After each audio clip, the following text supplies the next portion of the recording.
नजर डालते हैं तिजारत की दुनिया पर। आलमी और मुकामी मार्केटों में सोने की कीमत बढ़कर तारीख की बुलंद तरीन सतह पर पहुंच गई।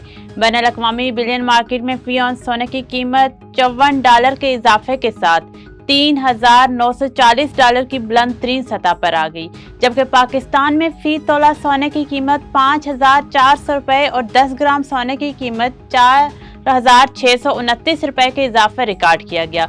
कीमतों में इजाफे के बायस मकामी सराफा बाजारों में फी तोला सोने की कीमत ₹4,15,278 और 10 ग्राम सोने की कीमत ₹3,56,033 नई बुलंद तरीन सतह पर पहुंच गई। बैनुल अक़वामी मालियाती फंड ने एक बार फिर हुकूमत पाकिस्तान से मुतालबा किया है कि खाद पर फेडरल एक्साइज ड्यूटी को दुगना करके 10% किया जाए और ज़री अदरात पर 5% FED फंड की जाए ताकि सालाना टैक्स के हदफ में कमी को किसी हद तक पूरा किया जा सके। ज़राए के मुताबिक IMF ने ये तजवीज़ इस वक्त दी जब फेडरल बोर्ड ऑफ रेवेन्यू की टैक्स वसूली का हदफ 400 से 500 अरब रुपए कम रहने का खदशा जाहिर किया गया।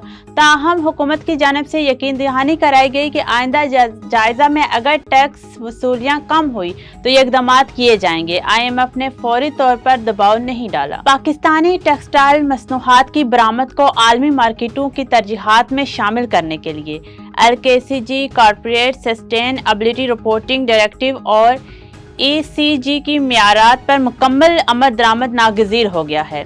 ये बात ग्रीन पाकिस्तान प्रोजेक्ट के डायरेक्टर डॉक्टर माइकल एडिस ने टेक्सटाइल मैन्युफैक्चरिंग में पानी के इस्तेमाल की कमी के अमली तरीके और मौजू पर टावल मैन्युफैक्चरर्स से खिताब में की।